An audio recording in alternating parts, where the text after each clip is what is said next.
Hello and welcome to the Everyday Board Game Podcast with your host, Daniel. And Daniel. Daniel, welcome. Okay, sure. This is my house, sir. Welcome. No, welcome to the episode. Thanks for welcoming me. No, well, welcome to the episode today. Yeah. Today, we are anticipating.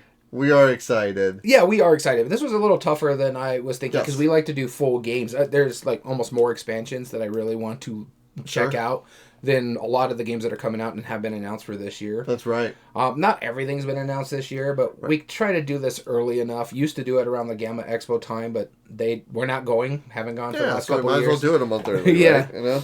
Might as well. Might as well. And then there's a lot of stuff that I am excited for. Some new games that are coming out that are just kind of like second editions or something like that I Sure. want to talk about. Yeah. Also, some expansions. I'm really excited for a few expansions that are coming out right now. Yeah. A lot of good ones are coming out. I will be curious about it because I know, like, any good game will normally get an expansion. Mm-hmm. I almost kind of appreciate it when it's like, hey, there's a really cool game. Cool. Where's the expansion? There is none. We have what we want in the game. We don't need to expand it. Oh, I right? get You know? that part too, but it's like my best expansions, the expansions that I like is just the stuff that adds more stuff to the game. Right. It doesn't change like core rules and stuff like that. It's like, oh, here's a module that you can play with now. No, just give me more cards, give me more stuff to this game where I could just mix and match kind of thing. There are very few games in my collection that I actually play with expansions. Off the top of my head, I know Carcassonne is one of them, of course, right? Yep. Dominion is one of them, because you don't need to learn too many new things, and Machikoro. And that's about it, honestly. Like, I don't think I play with too many other expansions. I know I'm there's some that I just haven't thought of yet.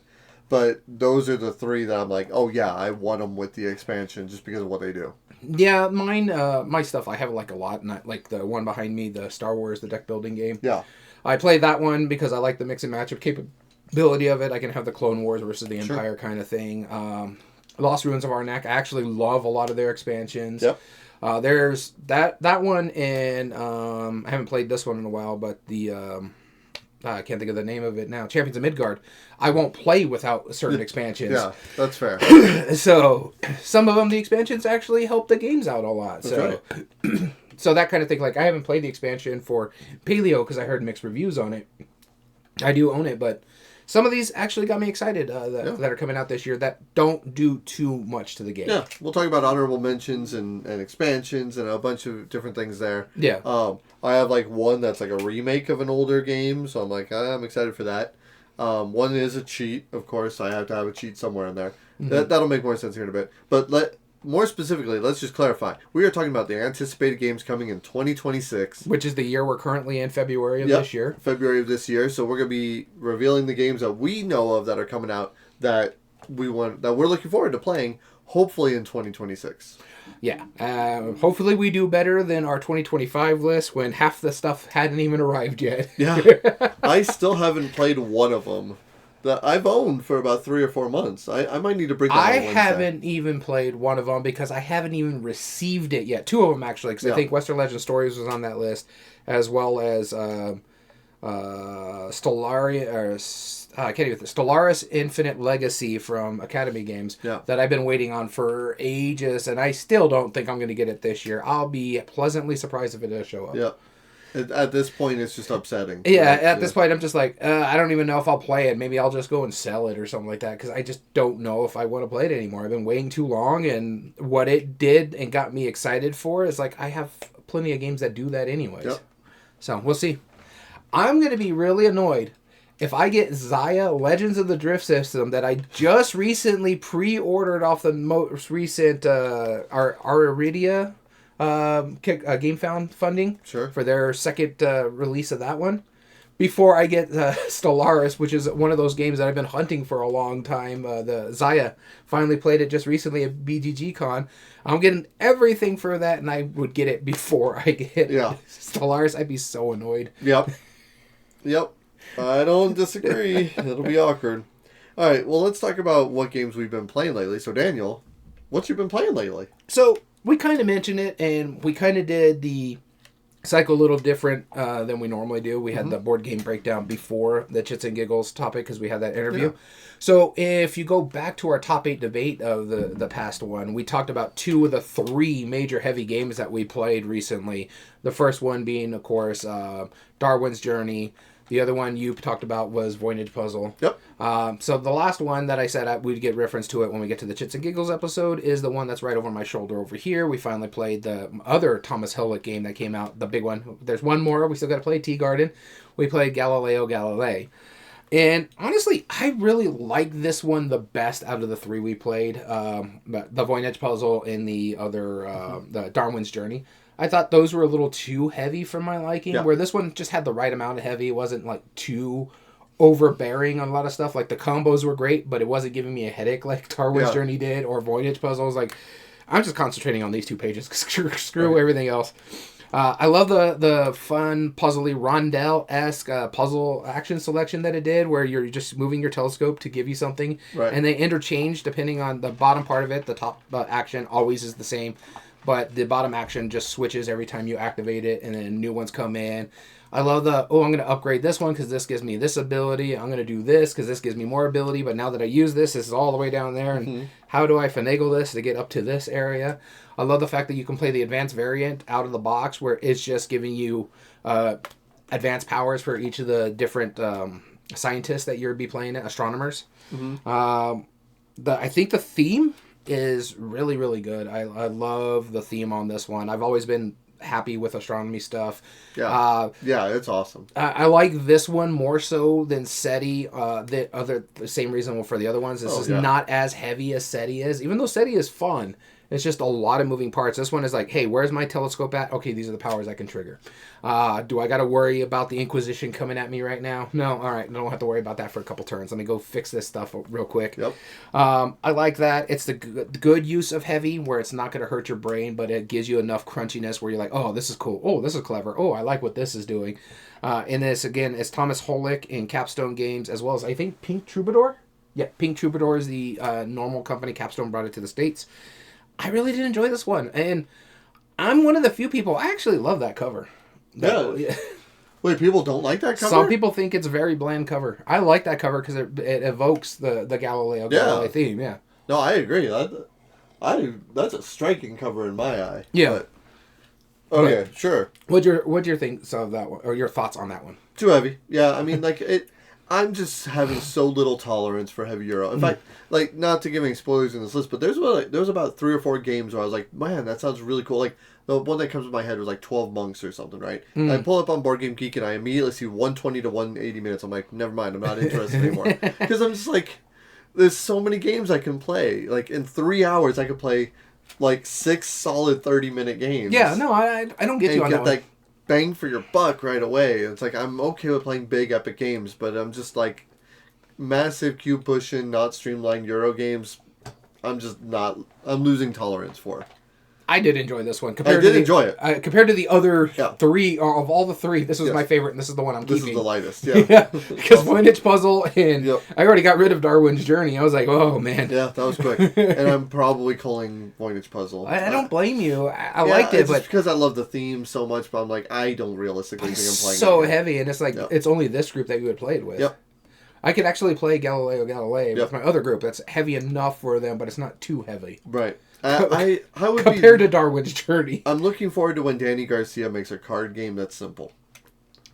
That's what I'm looking forward to. I don't think that's going to happen anytime soon. It might not. Have you seen his games? Yeah, it might not be. I mean, that might be his. I was going to say, wait, there is one, but I'm getting it mixed up with Thomas Holick, and it's not a card game. It's Pawnscape is like a tile laying game that is not doing too good. Well, some people don't really care for it. That's a shame. The first game I wanted to talk about, speaking of designers that we're quite fans of, I played a Phil Walker Arden game. In fact, I've been playing random games lately. So that listeners of the podcast will know that that's one of my goals. Yep. So BG Stats, shout out to them, the stat app. Go download it. Pay them some bucks. Oh yeah, they're fantastic. They make a great app. And if you like that app, they're also the ones that are helping the app designer is the ones that is helping the web-based app for Board Game Geek as well. Oh yeah. Yeah, exactly. No, that's a great app. It's a really cool development. And so I used it to pick random games for my game night. So all 4 of these games were picked randomly for my group. So the first one was Oh No Volcano by Phil Walker Harding. It's a Plinko-esque. I did enjoy this one. Top. Buffalo, it was cute. Right? Yeah, Buffalo made it. Great components, wonderful thing. Good toy factor. Great toy factor. and I like how the marble jumps around and knocks you off. Mm-hmm. But the more I play it now, I'm like, okay. It's just like, it's pretty generic. It has some good stuff. It's a smart game. It's just, my kids aren't young anymore. Mm-hmm. And I don't need to play it otherwise. And we had fun playing it, don't get me wrong. It's just, I can't, it's going to be literally the same thing every time. When some gems are like, oh, I can just jump up there right away. Not necessarily. Plinko's never the same game. Sure. Yeah. You don't know where gravity's going to take it. I don't know if it's going to stay in my collection. I don't blame you. No Volcano. That's one of these I think ones. You and me are both getting to that point, whereas like we like Phil Walker Harding. I don't think we need to collect all his stuff. I'm willing to play every game of his. Yes, I don't need to own it anymore. I will try every single one of them, but you're right. I looked at my collection because I was thinking about culling collections, right? Mm-hmm. And I looked at all of the Phil Walker Hardings. I'm like, I really only play half of those. Yep. Like, there's Sushi Go, Barren Park, like, Gizmos. Like, some of those are just, like, premium. Those are going to stay. Those are the top notch, right? And then there's some, it's like, I don't think I'm ever going to play this again, you know? Yeah, like, and that was my thing is, like, in my coal pile right now, I have snakes. Yep. I'm like, I don't know when I'm going to get that played again. My other group didn't like it. I barely enjoy it, so... Yeah, exactly. The only one I'm keeping of his that I don't enjoy is the little 2-player... Yeah.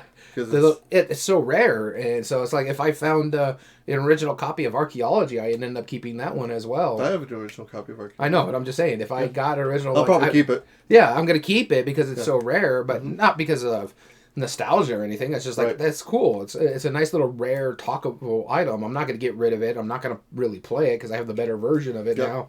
So Exactly. So there you go. Oh No Volcano. Oh no, might not be in my collection. So another one that we played on that game night, just to kind of calm down after such a heavy Euro. Oh yeah. We went a whole different route. We went from Capstone, Pink Troubadour, Galileo Galilei, Thomas Holick, to Combo from Happy Camper Game. Very different game. That was a clever game. The designer is Iquan Kwan, and Happy Camper, of course, is the publisher. It used to be known, if you find it, Surfasaurus Max out there, and actually that's where you're going to find it under BGG Geek. You look up Combo, it's still the picture of the original Surfasaurus Max. And it's a fun little poker-esque game, but they don't really market it as poker, but it basically plays poker hands. It's like a straight flush is the highest ranking you can get. Mm-hmm. A flush is lower in the thing. If you have like a 4 of a kind, I think it's like a 4 of a kind because it scores 4 for 4 players. It's really neat how it works, because it's like, hey, you guys going to be playing some grapes right now? No, but I'm going to be playing this 2 orange. All right, well, I got 2s in my hand. Let's play that. And everybody's playing 2 cards out of their hand, and once it's done, we look at the scoring pile. If the scoring pile is triggered based on whatever you're getting, all the people who can score will score. The reason why I said that is because low cards have a possibility of making you more points, but they are least likely to score if, say, we're playing a straight, and the straight goes from 4 through 9, well, a couple of those numbers are going to get knocked off because you're only scoring 4 cards. The top 4 cards are going to score, so they're going to be the less points for the other player. But man, I had a nice 2-pointer that I'm not scoring because it get knocked out. It's going to happen, but man, it plays so quick. You play as many rounds as their players. This way, everybody has a chance to be in the first player and set basically what's going on. Basic slight communication. Be like, hey, you going to play cherries? No, I can't play cherries. But I see you put a 4 there, so let me play a 4 as well. That kind of thing. Anybody else in this 4 game over here? Right. No, I'm not in the 4 game, but he plays some cherries, so I'm going to go with the cherries now. Yep. So I like that aspect. It's a nice, fun, little calm game where you're just trying to score the most points. And then I also like the tiebreaker, like, hey, these things can't get knocked. Okay, fine. You play it for half points. Yep. And so, and it has both those scoring on there that you can see. Very distinguishable. Great graphic design on this one. The fruit theme on it, I wish it kept the weird, unique Surfasaurus Max artwork, but I enjoyed everything about it. Happy Camper is 3 of the 4 games that I've played of their, I think it's 3 games I played of them. No, 4. 5. Yeah, so I played 4 of the 5 games. Yep. I've enjoyed all of them. I really love 3 of them. Which is the one you missed? The one I haven't played is 4 Doors. Okay. The Too Many Rabbits is my least favorite, but it's still a good game. Yep. But yeah, Trio really hit really well. Yep. Jungo plays really good, and then this one, a Combo, I really did enjoy. I think yours would be about the same as mine. Is when you play 4 Doors eventually, I think you'll be like, this is cool, this is fine. It sits right in between the Great 3 and that. It's better than the Rabbits one. The Rabbits one was fun. Yeah, it's the Rabbit one's fine. right? Yeah, Too Many Rabbits, I think that's what's called. Yeah, or One Too Many. One Rabbits. Too Many Rabbits. Yeah. Yeah, because it has the 1-2 Yeah. pun. But yeah, because I played all 5 of them too. In fact, actually, when I was prepping for this list, I looked specifically at that company. I did. Happy Camper was one of the first ones I pulled up. Right. Nothing yet announced. Okay. Which one are you bringing over for Japan this time? I know. And actually, Combos was the one where I was like, that was the only one where I didn't go out of my way to try to buy. Yeah. Just because I'm like, I don't know. Like, maybe I'm missing something, but like, I started watching a video on how to do it. It's like, well, you're going to be kind of playing poker hands together. I'm like, I don't really, like, whatever. Because, and it's such a lame theme, like, it's not really a thing. So I was like, okay, whatever. Like, I'll play it when I get around to it eventually. And you brought it, and I was like, oh man, this is clever. This is so smart. You're like, dang it, now I need it. Why you got to be doing this to me, Yeah, and it's funny because you're the one that put Happy Camper on the map for me because we were talking about Trio, and you're like, oh, it's really good. So I ended up picking a copy, and now I got to show you a Happy Camper game. You bought it without knowing how to play the game. Yeah. You bought it just going up. It's like $10, whatever. Let's try it, or 15, whatever. Well, Combo? No, I didn't buy it without knowing. No, Trio. Trio, yeah. Trio, you hadn't known anything. I was like, hey, I think you'll really like it, and you're like, all right, it's $15, whatever. Yeah. Yeah, no, it's like Combo. That was the one we bought at on one of our trips. Yeah. And I picked it up, and I'm like, okay, yeah, I've liked all the other ones I played at this company so far, and this is Surfasaurus Max, which is the one I've been wanting to play. Oh yeah. So I'm like, okay, let's try this one out, and I'm glad I picked it up. It's probably my second favorite of the 3 I really like. Yeah. I think Jungo is still my top tier Happy Camper game right now. Oh yeah, probably yeah. Oof, yeah. Trio is probably my number 1. Trio's my number 3. Yeah. I love it when you can say that little twist like, oh yeah, but if you win a trio of sevens, you win. For reasons which will become very clear why that's difficult. Yeah. I love it. All right. The first one I wanted to talk about today, or the second one I want to talk about today, of what we've been playing, was that same game night, chosen at random, and it was Isle of Skye. I hadn't played this one in a while. You played it last year. Yeah, I hadn't played it in a while. I refreshed myself in the rules. We played it in our game group, and we liked the auctioning of it. There was some shenanigans, like where one of our gamers, he was like, "Hey, so could I like auction these off for 0?" I was like, "Sure, yeah. I don't know if it's advisable, but yeah, I don't see why you can't." And so, of course, when I say stuff like that, he's like, gonna do it. I'm gonna try it. Let's see what shenanigans happen. I know which one you're talking about. Yep, you know which gamer I'm talking about, right? Yeah. It's our mutual friend, and he loves testing like games like that. And overall, all of us enjoyed our time. We're like, this is a fun little puzzle. The auctioning is clever. Discarding a card, going for the objectives, and then when we packed it away, everyone was like, "Why would we play this over Carcassonne? Like, Carcassonne is a better tiling puzzle." It's a communal board. There's more interaction. Yeah, auctions are cool. Objectives are cool. But again, I don't know if I'd play it again. So that's probably going in my coal pile. That's soon. Fine. I own it, so I don't care. Exactly. I know, and I know you're never getting rid of it because you like it. That is one collection I'm never going to call. Right? Is my spiel. Same with my Kenner. There's 3 that I probably won't ever call: my Felds, my Kenner, and my Stonemaier. I might start on my Felds. No, I like my Felds. The city collection though. I like my Felds a lot. There's one that I haven't played, and there's a couple that I need to get to the table again. Yeah. But I'm also at the boat. Like if the city collection's replacing something, I might get rid of one of those. Like in the Year of the Dragon, if the Beijing one plays a lot simpler and has better art, which it's Queen game, so not really, then probably not. Another one is like. I know one of the new city collections is a reprint of Amerigo, and I'm like, I'm not getting Amerigo. It took me forever to hunt that one down. Yep. You finally found it. So yeah, Isle of Skye. My number 2. I do enjoy that one. My next one here is, I know one for a fact that you haven't played this specifically. You have played this game, but this is the expansion. We started the first game of the Forgotten Circles expansion from Gloomhaven after just recently beating the campaign after 7 years. And I am excited to get into this one. I think we're going to be playing it here in a couple weeks, the second half of it.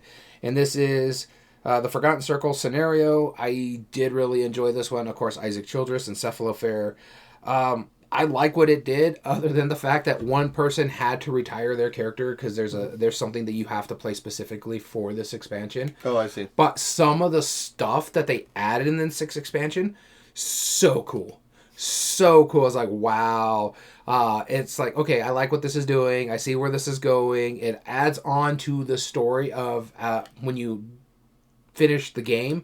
It adds a little bit more into that story. You're like, wow, okay, where is this going now because of this thing that happened? Yep. And so it's like, okay, I like expansions like that are continuing a story in a logical place. And so far, I've liked what it's done. We've only played the first scenario, which was super tough. It's one of those things where it breaks most RPG rules that like a lot of people say you can't do in RPG style games. If you know, you know.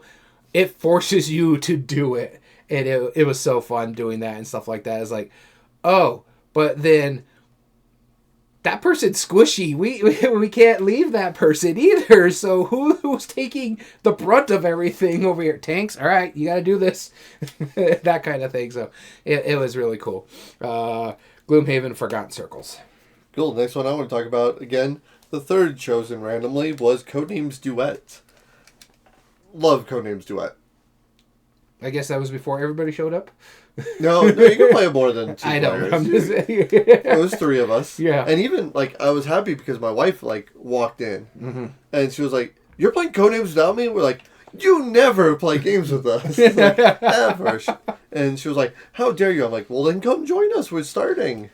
And then so she actually did. Nice. Props to her. She came over, sat down, and we were thoroughly decimated. Like, sounds about right. Thank goodness my friend Jim was there, because that was the only points we got. The only ones that were covered up on our side was because they were also his. Were you the clue giver? No, we traded. Oh, I was going to say, because we traded. your wife has mentioned on a couple occasions you and Jim share the same brain. Yeah. Yeah, so... I knew exactly where he was going. But, like, some of them, I would just say, and I just don't think we were clocked in at the moment, because, we got to that point where I gave the second to last clue, and it was mathematically impossible for us to win, because then he couldn't, like, get enough answers right. So after that, he was going to give a clue, and it's like, all right, but we still can't win, so, like, we're just playing for fun right now.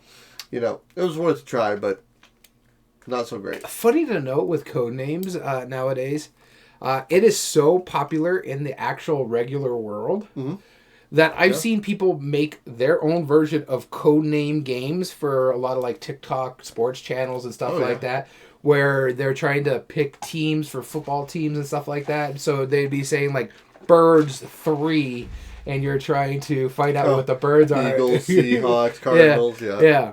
And it's like, it's just Codenames. Okay, people. The board games is getting really big now. That's right. Props to you, man. Good Props to name. you. I'm still not a huge fan of Codenames, with the fact that it's the same level of Catan nowadays in the influencing world now, that even, like, sports channels are talking or playing Codename style games. Yep. Another thing I found a lot too is a lot of people play Wavelength on the sports channels too. Yeah. Because they were actually using the mechanism. Everywhere right now. Yeah, the mechanism, and everybody's like, I watch a baseball channel, and they're like, good pitcher, bad pitcher, and they look at it and they random a pitcher, and I get to see what it is. I'm like, oh, he picked a good picture for that one kind of thing. And so I was like, I cannot believe how popular Wavelength is in the social media world. Yep, props to them. All right, the last game I'm going to talk about is another one that we just recently played, I think about 2 weeks ago on Dammit Dom's Pick. Because I was teaching him a game that I've already played. He brought a game that was also on my Shelf of Shame that I needed to get played. And it's part of my collection up here. You kind of seen it right up there. This is a Stonemaier game. It is a trick-taking game. This is Origin Story, designed by Jamie Stegmaier and Pete Wisinger. I like this one because it's simple enough with just a good twist to it with the powers and stuff like that. Yeah. And then deciding where you're kind of bidding on tricks, but not really. It's like, I think I can win some tricks. So I'm going to be a hero this turn around and be like, oh, with these cards, I ain't winning crap. Let's go villain. This is going to be my villain story right now. And I love that little twist. It's not overly complicated. You get small, minute special powers that actually can help you, if you get the right combo, which I did, really help you throughout that game. I love that aspect of it, and I thought that was a blast. Everybody has their own starting power based on one of the boards you get, and it's simplistic rules. There's one event that's going to happen the entire game that is going to cause something to happen, whether good or bad. I like the art style. I get why some don't like it all that much, and I get their problem with the cover. It's kind of hard to read, and you can barely see it in the video right now. It's kind of hard to read. I love the watercolor style. I love the fact that the board that you're putting your new cards on is coming out to be like different comic book panels. Yeah. And then you have a choice of like 2 different final evolution heroes at the very end, and you won't make that decision until you see where you're at the very end. It's like, okay, this is the one I'm going to do instead. I like that everything it did. I think it's easily one of the better, newer trick takers that, it's trick taking with a twist kind of thing that came out with simplicity of it. It's not my favorite that came out last year. I think that is still Lord of the Rings. Mm-hmm. But I really did enjoy this one a lot. I think it was well done. I think it was well designed. I think he put a lot of good work on this one where it wasn't so heavy where you're like, why did you put so many unnecessary steps in a trick taking game? And and I know some do. And I know your thoughts on it just because you're tired of the genre in general. Not the superhero genre, but the mechanism drama or genre. But I did really enjoy what they did. I like trick taking a lot, but I'm even getting tired of it. I think this one did just enough where I could be like, okay, I like this one. Yeah. I don't disagree. I mean, there's entire buildings that are devoted to just bridge. So, that is true. That is true. Props to that. No, I and as much as I do like trick taking, because I do. Yeah. I'm with you on that boat. It's not that I'm sick of trick taking. I'm sick of that. The fact is, it's like, oh, well, this trick taking with a twist. With a twist. Like, what's the twist in this one? And, okay, cool. Here's a more convoluted rule for doing this. I'm like, well, then why don't I just play the other way? There was one that I heard where somebody was talking about. They're like, yeah, it's a trick taking game, but your goal is to win exactly 2 tricks. It's like, okay, cool. Give us more card shedding, honestly. It's like, cool. Who saw the green light in this? If that's the goal, right? It's like if you don't score exactly 2 tricks, then what's the point of playing? Yeah, it's like, well, okay. I don't determine what comes in my hand. How am I going to win 2 tricks? Right, exactly. If the cards go 1 to 8, and I get all the freaking 8s out of the 4 suits in my hand, you're probably winning. I'm probably winning more than 2 tricks. Right.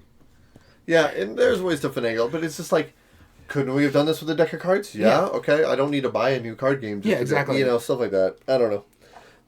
And my last one that we played, and it was the 4th and final game of the night that we played randomly, Echidna Shuffle from Watzel Pogue.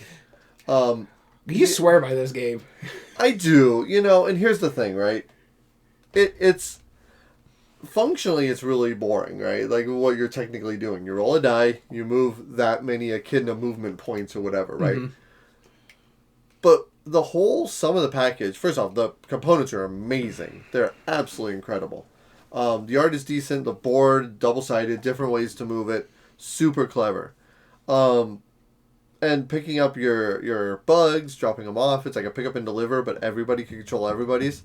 I love it, that tension-filled moment where you're like, okay, I'm going to wait because I know the player to my right is about to win, so I'm going to let you deal with that. And hopefully I will get an edge by making you notice that they're about to win. And then at one point, like I saw the friend on my right, she got into a position where she was like, all right, I'm locked in. And I was like, yeah. I was like, there's no way I can win because you are 2 spaces ahead of me and your trunk is like 1 closer. It's like, and we're going on the same path. So if there's any way that you get there, which is not, there's no more divergence, then I can't not get there sooner. So I was like, I'm done. And then my other friend was like, all right, are you sure this is over? because I just win. And he just won. I was like, oh, okay. Well, I didn't look at yours, but yeah, I knew I was out. It was fun. I love the pieces. This is one that's staying in my collection. It's just so charming, and I don't know, like, it's just such a smart little system. I like it. The kid is moving around, the bugs being loaded on the back, all the nice pieces, the tree trunks that are everywhere. The colors are nice and vibrant. It's easy for me to tell, even though I'm colorblind. They have red, orange, and yellow all in one, and a green, but they're still so bright that it works. That's good. Yeah. So let's get into today's episode. We're going to be talking about our 2026 and most anticipated games. We're each picking 8. Mm-hmm. And we have some honorable mentions. So you brought it up at the beginning of the episode about the expansions. Let's hear them. Okay, so you want to do the expansion stuff first? Yeah. Let's get those out of the way. All right. Then I can join in on the big things here with the expansions. They are just a few that I'm really looking forward to. First off, Ascension Legends. I always love a new Ascension set, and that's going to be coming out here soon. And hopefully all the other Ascension packs I don't have, plus the Collector's Edition, because the Game Found should be releasing this year. Mm-hmm.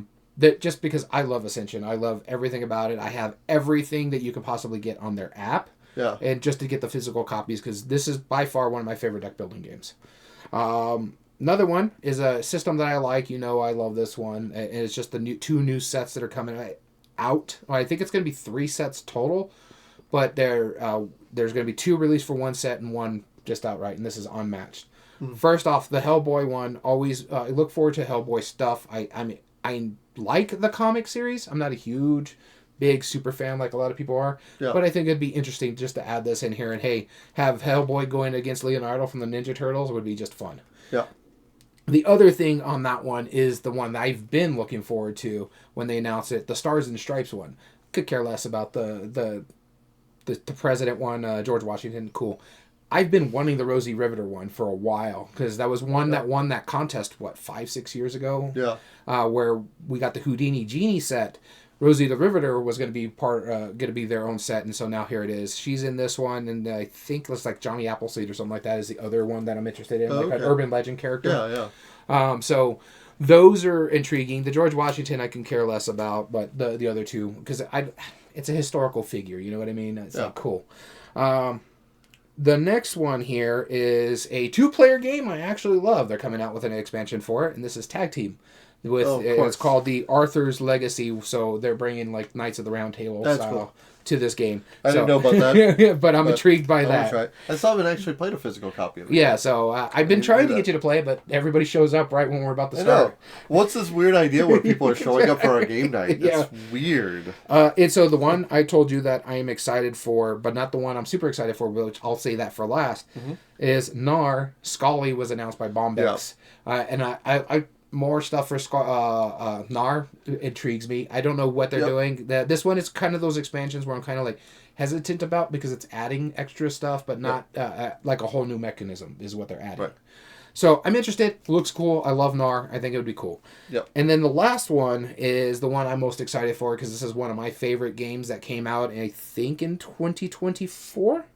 Mm-hmm. And this is Rock Hard 1977, the Hard Candy expansion. I am looking forward to this one. I love Rock Hard, and I just want more stuff for this thing. Yeah. And I think it's going to deal more with like the making of your records and stuff like that. Yeah. So I'm looking forward to that. This is the main expansion I was super looking forward to.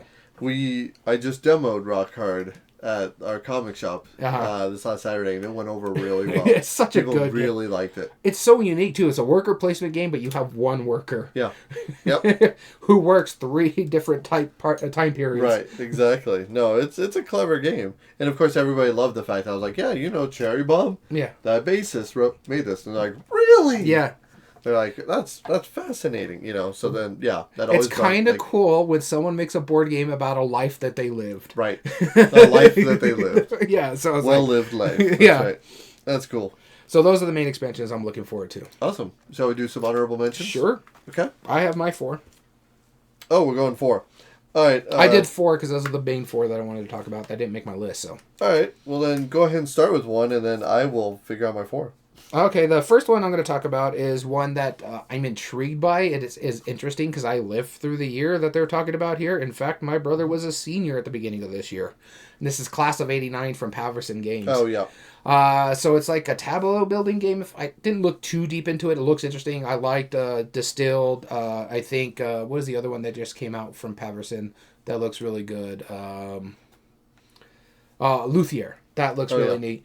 I did like those. This one intrigues me a little bit. My brother graduated in 1990, so he was a senior in the beginning of 1989.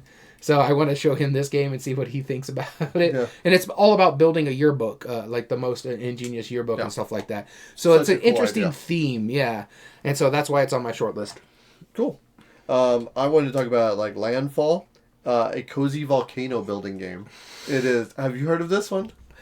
I saw it. I didn't look into it. Yeah. So you know, cozy volcano building. Yeah. There's nothing cozy about a volcano. Yeah, it's an engine building game, but you build a 3D volcano in the process. That's cool. Right. That's enough. That's all I know. The reason toy factor, man. The reason it's not on my list is because I hadn't seen a picture of it yet. Mm-hmm. I just know that there's a 3D volcano in the game somewhere, and that just captivates me. I love Toy Factor. All right. The next one I'm going to talk about is Grindel, a game of crime and mayhem. Oh, yeah. It's made. I figured. I backed the Kickstarter, so I had to put it at least on my short list. It intrigues me. I still haven't played My Management, but I have read the comics, and I really do enjoy the comics. I have also Core Discoveries that I got to get to the table, and it's one of the few that I'm trying to get to the table here relatively soon, if not here or with my other group, because it's a deduction game, and I'm a big sucker for those. The only one I don't have is Hero Counting, because it's like a 2 or 3 player game, depending on what you're doing. But their games seem very intriguing to me, and I like Area Control, and this is asymmetrical. I can't talk today. Thank you. Game where you're basically working on different units and trying to take control of different parts of the city, and all of you have your own kind of superpower, but you're crime bosses in a sense. It looks intriguing. I love the art style on this one. I'm like, okay, this looks really cool, so I picked it up. It looks good. Cool. Grey Loon was the next one I wanted to throw out there. This is a remake of Spirium. I did go on Board Game Geek. I did see that it was a remake of it. Spirium was a really clever game. I liked the remake of Kalis. So yeah, I mean Grey Loon. All I've seen is the cover, and just knowing that it's a remake of Spirium, I'm in. Nice. Next one here is, I don't know if he's anywhere else on the list, but this is a Phil Walker Harding game that I saw. And I thought, ooh, that's kind of cool, because it's got a poker-esque style game to it, but you're trying to predict what's coming or what the hands are going to end up being. You're working cooperatively. This is called All-In Predictions. And that intrigues me. I love poker-style games. We just talked about... It looked like almost like tarot cards, right? Yeah. Okay. We talked about Combo earlier that has a poker-esque to it. We're both fans of the game, cooperative poker game, Texas Hold'em style. So this one intrigues me. I want to see how this works, really. That's another reason why I'm like, it intrigues me, but it didn't get on my list because I don't know how this is going to work per se. Yeah. But Phil Walker Harding, I'm always going to be interested in. You throw in this poker mechanism where it's cooperative, and basically you're trying to play statistics from what I was reading. Sounds pretty cool. Cool. The Lodge, or Lodge, is the next one I wanted to talk about. Gorgeous game from Pickpocket Games. And Peter McPherson, I think, is the designer of that. I believe so. Who is the designer of Tiny Towns, which is super clever. And this, the reason it's really interesting, there's 2 factors. One, the guy who owns, I forget his name, but the owner of Pickpocket Games, he reigns from New Mexico. He doesn't live here anymore, but he lives, I think, in Florida or California or somewhere. I don't know. He lives somewhere that's not New Mexico. But I've had the interaction with him a few times. He seems like a really genuine, nice guy. And Peter McPherson, I mean, it's smart designs. But the way you're doing this is you're drafting tiles. Of course, it looks pretty similar, like tiling, but you're trying to fulfill certain requirements at Guest 1 to have certain levels on it, get certain amenities. You're building this nice, cozy lodge. But you have this drafting board that you're pulling from, and you can either take a tile, and you can group them together, or if you really want to, you can actually lift the edge of the board and all of the tiles shift downward to regroup. And I've loved that idea before. That's neat. Yeah, it's a fun little distribution drafting thing, like, and doesn't need that extra gimmick, but the fact that you can just go and then slide all tiles, it's cool. Yeah. I like it. And the last one I'm going to talk about is one that I backed and I should be getting sometime this year. It's a big, kind of grandiose style game in the Cthulhu mythos, but it's also a deduction game. I got to see this, a production copy of this, about 2 years ago when we went to the Gamma Expo. Maybe it was 2023 when we saw it at the Gamma Expo, because I think that's the last time. We didn't go to 24 or 25. So, Right. and no, we didn't go to 25, 26. We went 24. So I saw it at the 2024 Gamma Expo, and it looks really cool. This is Horror on the Orient Express. I don't remember the subtitle on it, but it looks really neat. It's a really deduction game. You're trying to find the cultists on this train while you're going through like an abyss-style world, because the cultists have completed their thing and sent the train into this abyss world, where the elder gods are. I think it looks really cool. The mechanism really sings to me. It's cooperative. You're working together to try, or I think it possibly could be semi-cooperative based on someone could be working with the cultist on different scenarios and stuff like that. Looks really neat. It has a really cool 3D train that is not going to be as annoying as the train from Cult Express. You don't know that for sure. I played with it. So I know what it looks like. I saw the pre-production copy. Yeah. So it looks really cool. Well, I can't wait for it to come out. But it just went on the outside looking in just because of the simple fact that these other 8 games I'm really looking forward to. And the last one I wanted to talk about is, it's part of a series of games that I collect pretty often. It's the Gigamic Abstract Strategy wooden game. I thought this was going to be on this list. Yeah, but the only reason it's not on my list is because, again, like, I know I'm going to buy this. It's not that I'm anticipating it. It's the one that they finally came out with.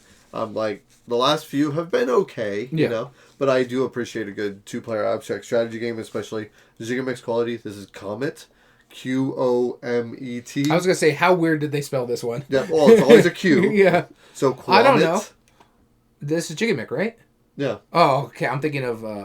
I only know of like, they didn't used to do Q games. Because I know Yinch is not... and that's the Gips series. That's the Gifts, okay. That's the Gips series. But, however, they have Pylos and they have... Because this is the company that did Corridor. Quarto, all of those, okay. right? I get those two companies mixed up all the time. Yep, exactly. No, now they exclusively put Qs on it, but they used to have Pylos and Ballast and Batik and stuff like that. Yeah. Pyramid or whatever.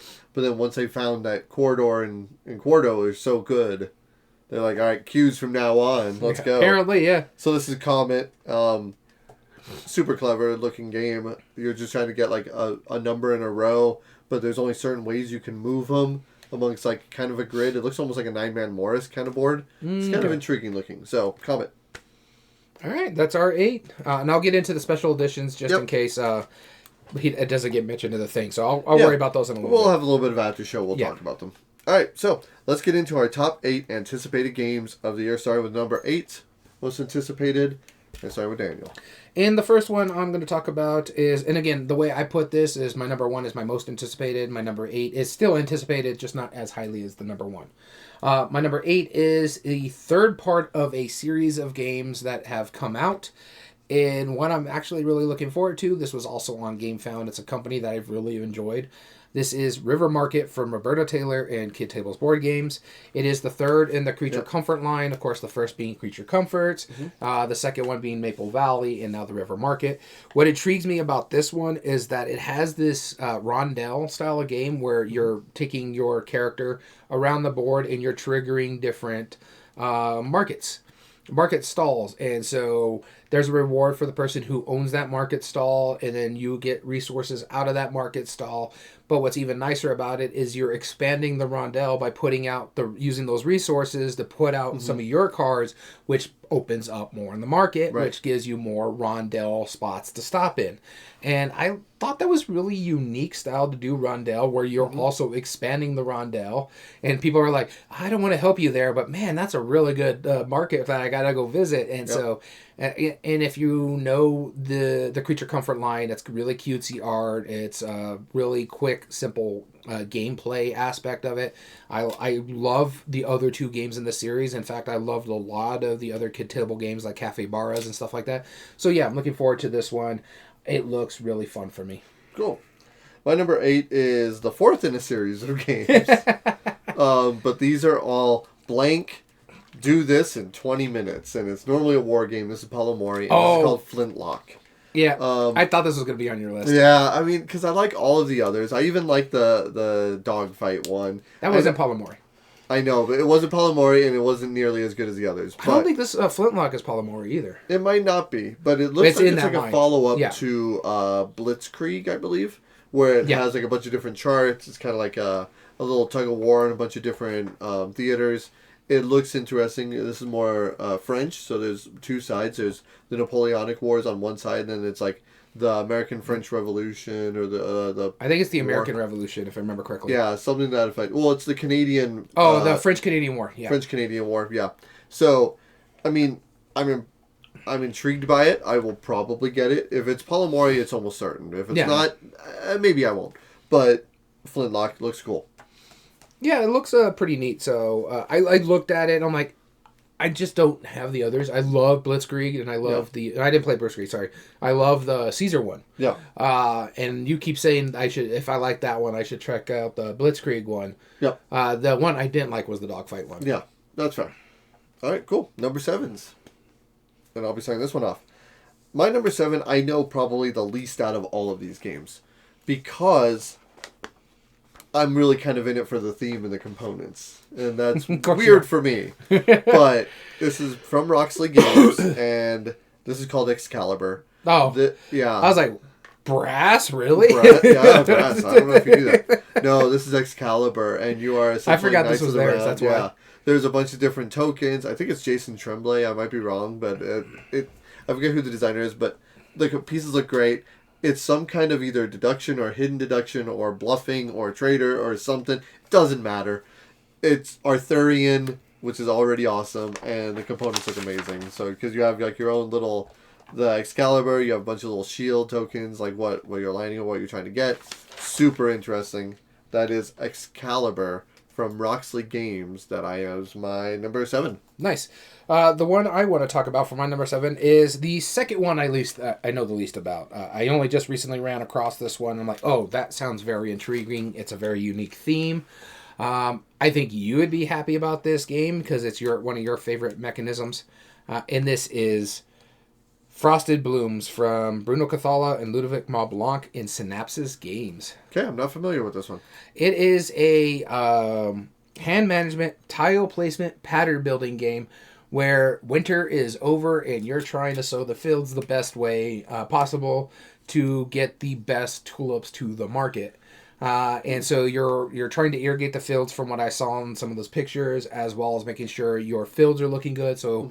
and looking as pretty as possible because, it's a tourist attraction for these tulips. Yeah. And so it looks really interesting. And, I'm a sucker for Cathala games. And then you throw him and Mont Blanc together, and I love a lot of their co-designs together. Yeah. And so it looks interesting. I got very intrigued when I saw this. It looks very pretty. Synapses Games is not one that I really look for their games. Some of them are really good, but I don't go out of my way for them. But this one, when I saw this, I'm like, Mont Blanc and Cathala, they're very smart together. They're very smart individually.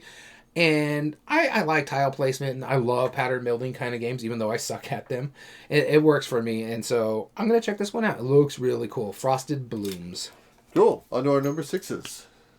And so my number 6 is one that I did back just recently on GameFound, and this company, I think it was on Kickstarter actually, and this company is very good about getting their games out quickly, and this is Spirited from Garp Hill Games. This is a unique little hand management game. Yep, it's a hand management kind of tableau building game where you're playing out cards. You're trying to win over people from the different factions, to protect your area of the thing. It has like this really unique art style for Garp Hill Games. Yeah. With these cutesy animal portraits. It's cool looking. Yeah. Again, I can't. Anthropomorphic. We did this whole podcast, and I did really well on it originally with the top 8 debate, and now I can't speak again. I can't word anymore. Yeah. We worded too much. We worded it. Yeah. So, but it's a unique art style for them, as well as an interesting theme, because it's not a super heavy game, which is what they've really turned into with their heavy designs. So I'm looking forward to it. I can't wait to play it. That is Spirited from Garp Hill Games. Cool. My number 6 is Bezier Games in conjunction with a bunch of other publishers and how they're making it. This is the game makers. In fact, I thought this was going to be on your... I almost backed it on Kickstarter too. I was hesitant. I didn't pull the trigger. It was really expensive too. It was. But the thing about this is that you're building board games as the game. Like, and it's super meta. Oh, well, it's also... Only gamers are going to really play They're also working with Panda Factory for this game. Yeah. They are. They're working with Panda Factory, which is pretty awesome. Who produces so many of these games. And they're one of the main Chinese distributors or production companies. Yep, exactly. So it's just like it's such a fun idea where you're acting as the publisher in this game, and you're making games that are actually in existence. Of course, Bezier is one of them. It looks like amazing opponents. You're trying to fill the boxes. You're trying to get all the pieces in and get it shipped and make profits off of it and being the best game maker. That's a super dope theme. Honestly, so that's my number 6. Yeah, speaking of Panda, we actually met a couple of their representatives a couple years ago at the Gamma Expo. They were really nice people. Yeah, lovely. Absolutely. All right, number 5s. Yeah. And that'll be me. Is it? Oh, yeah, that is you. Yep. I don't know where the other coin went. That's what. Oh, there it is. All right, so number 5. This one is the one I just learned about today. Like, I saw it on the list. I was like, wait, what is this? Also, Paolo Mori. But instead of a war game or a battling game, this is deduction. This is The Secrets of Warden Keen. I told you about this game last week. I know. And I have promptly forgot about it since then. No. I was like, I just told you about this game. It is just such a fascinating game, though, right? Like, when I actually saw pictures of it, I was like, okay, no, that sounds good. But then I saw, like, people doing, like, previews and pictures, so I was like, wait, what really is this? It's like this massive deduction game, but by Paolo Mori, and you're like looking at like, the gravestones of these people. It's kind of like a cross between a deduction game and like micro macro, where things tend to tie to each other. Yeah, exactly. No, and I'm like, there's so much information you can get from a lot of these things. Like you can find out what family members are what. You can find other hidden information. It just looked even more fascinating and immediately jumped onto my list. So Secrets of Warden Keen. Right, my number 5 is also kind of a dark theme because we were just talking about the Secrets of Warden King. Most of those things are headstones. Yep. So the one here, though, is you're making a pact with nefarious forces. This is called Dark Pact from Tom Lehman and Trick or Treat Studios. This is... I love a dark theme, so this one is intriguing to me. I didn't go too much in detail on the theme itself because they only have like a little thought blurb on there more so, but it is just coming into pre-order right now on Trick or Treat Studios, so if you want to get a copy of it as well. I haven't pre-ordered it yet. I'm going to see if I can find it in stores when I go shopping here soon. But it's a deck building race to 13 points, because 13 is an unlucky number. It looks really, really cool. It looks really, really neat. You're making your deck building, and I believe that there's different packs that you have to do based on how your cards get built. So it's like, oh, I did this, so I can buy this pack. But now I got to make sure I can do something over here and get this pack, but not by buying it because I bought this pack and sort of stuff like that. I think there's different resources in a sense, and you're doing different things to meet those packs, and it's a race to 13. It looks really cool. Tom Lehman is a very familiar designer out there. I think Roll for the Galaxy, I think, is his, or Race of the Galaxy, the card game. I think it's one of those two. I can't remember. I think he also did Res Arcana. Yep. So I'm looking forward to this one. It looks interesting. Cool. On to our number 4s. Yep. Found the original coin. All right. So my number 4 game doesn't have a title. It doesn't have a name. It's been announced. It's coming out this year. I know. It's been announced, and it's coming out this year. I won't fault you for this. He hasn't announced the title for it. But it's from one of my favorite gaming companies. It's from one of my favorite designers. I think he is the designer on this one. And it's coming from one of my favorite artists, Andrew Bosley. And this is the Smoking Bones game, which is a world that was created by Andrew Bosley out of Stonemaier Games. So I just call it the Smoking Bones Stonemaier game.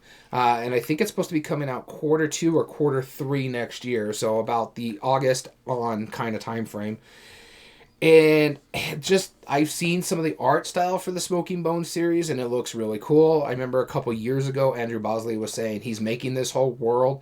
Different companies, I think, are getting involved in building into this world with their game styles. The first one being, that I know of, is Stonemaier. There's not a lot of info, and Stonemaier is very secretive of their info. We're probably not going to know much about this game till probably about June or July. Usually when it's getting ready to go into, or getting on the boats to come over for the pre-order and stuff like that. They usually announce it about a month before the pre-order will go live. So if it's in August, you'll see more information about it probably in July. But looking forward to it. I know it's a later 2026 release, but I'm always a sucker for Stonemaier games.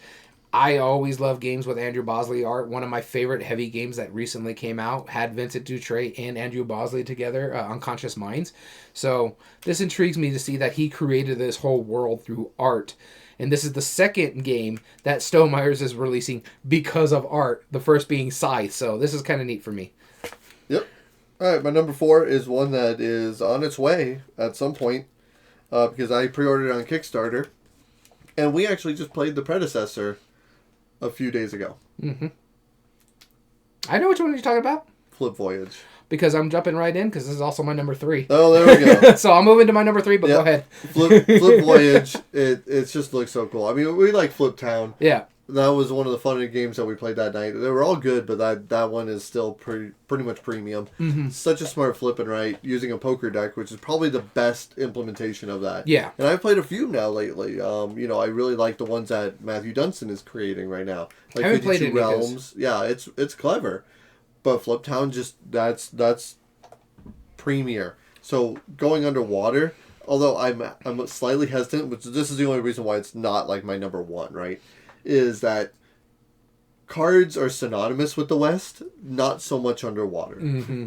So I'm curious to see where they're going to go. How they tie it in. Technically, we could already play this because Sure. if you back the Kickstarter, you already have access, and that's why it's tagged as 2025. Right. Sure. But honestly, it's Flip Voyage. And like I said, I'm jumping in here. I'm going to move it to my number 3, so you'll follow up with your number 3. So here we go. Yeah, it's you. Yeah, so Flip Voyage is my number 3. It is a game from Stephen Armini and Right Stuff Games, and it's based off the 20,000 Leagues Under the Sea theme or story from Jules Verne. And I'm wondering how they're going to tie this in with the poker cards and stuff like that. But I've enjoyed Flip Town. I've enjoyed every single play that we had of Flip Town. We had a blast playing it just recently while we waited for Gamehead Geek to join us. And he's like, "Oh man," I'm like, "Hey, you weren't here. We had to do something while we waited." Yeah.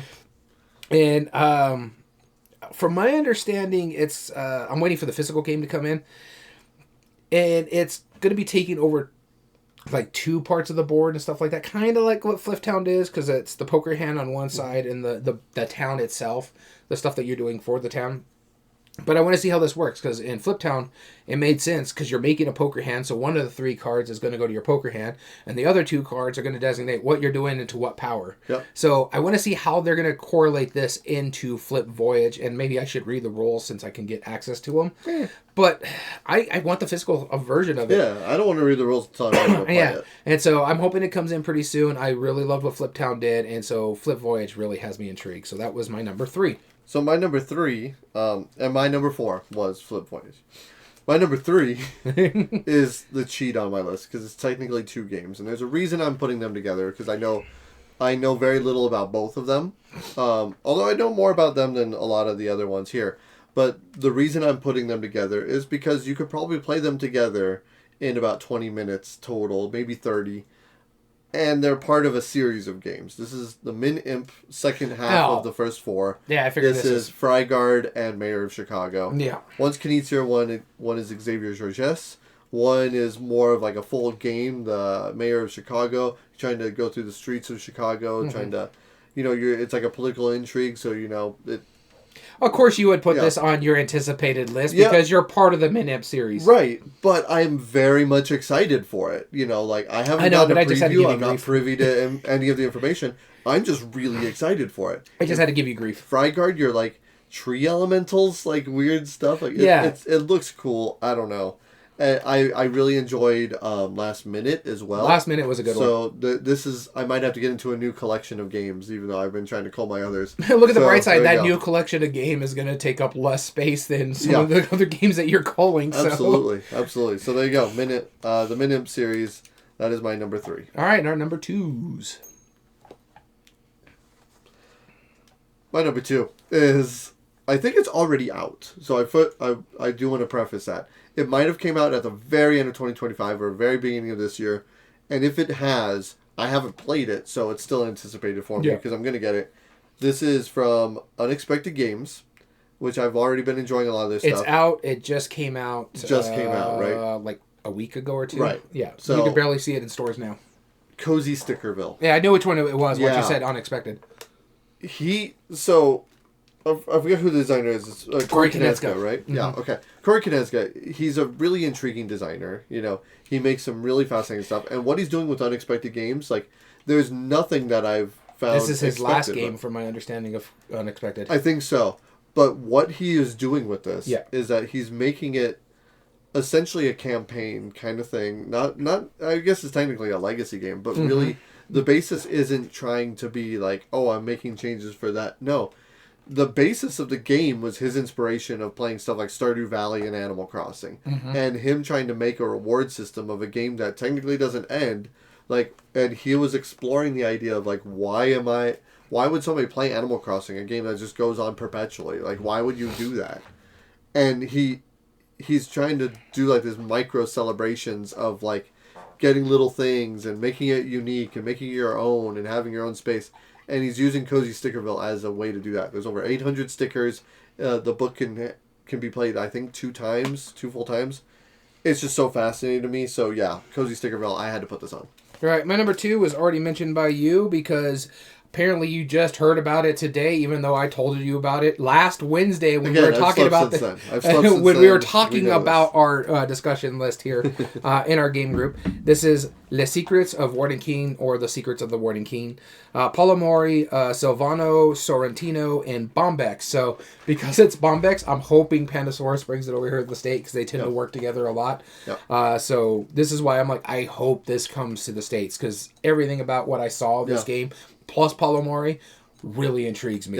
It is somewhat of a campaign where a lot of the stuff that you're doing kind of ties into like, oh, this is a family member to this person, and then this person did this, and this person died this way, so I wonder if this person had something to do with that, because what is going in it. And it's basically a deduction game, but you're working together to do it. And it super intrigued me when I heard about it, and then I researched it, and I looked at it, and it's like, oh, it's Palomori. We adore Palomori games.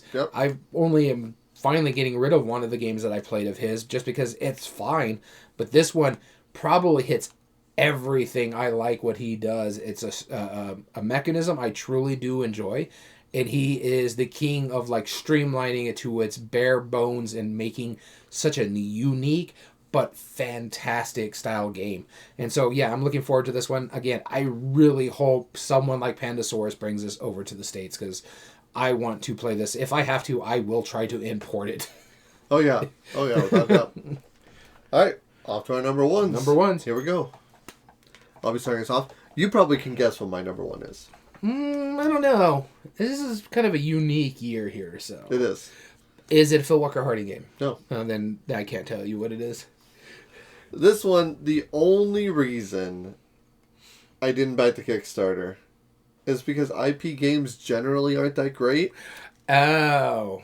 Wait. But I really like this IP. Well, yeah, I was like, you didn't back the Kickstarter this one? I didn't. Okay, yeah, I saw this. I'm like, I don't know. I was about to, but they were asking like $100 for it. I'm like, I really don't. Yep. I worry because it's an IP game. Who did this one? Do you know? I don't remember. It's not the people who did the... Oh, it's Modifius. It's a little bit better. I was going to say, if it was the people... they're not bad. If it was the people that did the Monty Python game... And that's... Yeah. So stuff like that worries me, right? Because there's still IP games that are coming out that are just trash. This is Army of Darkness. Yeah, I mean, that's my favorite movie of all time. So, of course, this had to be my most anticipated game. I will be buying it, whether it's good or not. I'm just cautious. I'm cautiously optimistic that it's going to be good. I actually had a Modifius game on my short list, too. Yeah, which one? The Fallout Power Play, but it's almost like a TCG style game, so I didn't put it on my list. Oh, sure. Yeah, I don't blame you. But there you go. Army of Darkness, the board game. I thought it was going to be on your list, but I also was kind of worried about it because I was like, that could be the same people that did Monty Python. I didn't look too much into it. Yeah. And that's the same reason. There was a game that went on Kickstarter just recently, or Game Found, one of the two, and that was one of my favorite IPs growing up, like horror movie style, Puppet Master. I love that series. But then I was like, oh, and then after we played the Monty Python one, because I think it's the same company, and I'm like, oh, I'm so glad I didn't back that one because that was rough, so rough. But so I get why you're very hesitant with this one. Yep. But my number one this is kind of my cheat, but seeming how I never played the first edition of this game, and I have backed the Kickstarter for this specific version. Can you guess what it is? You've played it. You actually played the original version around Halloween last year. No, I can't think of it. From Trick or Treat Studios. One of my Grail games that finally got a reprint. Oh. Camp Grizzly. Yep.